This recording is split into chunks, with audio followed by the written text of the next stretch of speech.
मी रवी दौलतराव जोगी जनता महाविद्यालय इथं junior college teacher आहे. मी वडगाव प्रभाग क्रमांक 8 म्हणून अपक्ष उमेदवार म्हणून उभा आहे. याच्या अगोदर काय झालं होतं, मी बरेच वर्ष मागील 20-22 वर्षामध्ये भारतीय जनता पार्टी मध्ये सक्रिय कार्यकर्ता पदाधिकारी या नात्याने काम करत होतो. परंतु यावेळेसच्या निवडणुकीमध्ये माझ्यावर अन्याय करण्यात आलेला आहे आणि माझा एबी फॉर्म वेगळ्याच व्यक्तीला, ज्याचा पक्षाशी काही संबंध नाही, त्याला देण्यात आलेला आहे.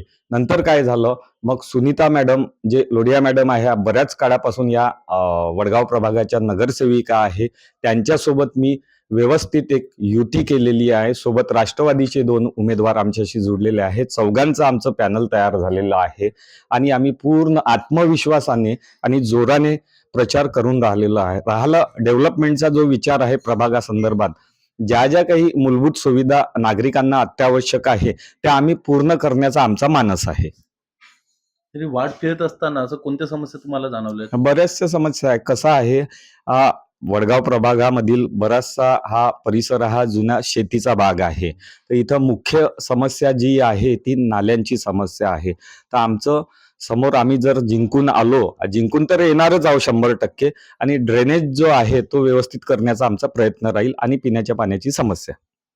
मी प्रथमतःच निवडणूक लढवित आहे. याच्या अगोदर मी मागील 20 वर्षापासून लोकसभा, विधानसभा, जिल्हा परिषद, पंचायत समिती, नगर परिषदा याच्यामध्ये व्यवस्थित काम केलेलं आहे.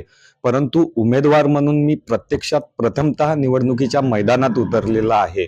तर मी जनतेला असं नम्र आव्हान करू इच्छितो की तुम्ही अगोदर माझी माहिती घ्या. माझं कॅरेक्टर म्हणा किंवा माझं काम करण्याची पद्धत आणि सर्व शहानिशा करून मला तुम्ही जनतेची सेवा करण्याची एकदा संधी द्या. मी त्या संधीचं नक्कीच सोनं करणार आणि तुम्हाला 365 दिवस मी तुम्हाला तुमचं काम करण्याची, सेवा करण्याची प्रयत्न करणार, ही नम्र विनंती करतो. आणि तुम्ही आमच्या पॅनलला प्रचंड अशा बहुमताने निवडून द्याल अशी मी तुम्हाला विनंती करतो.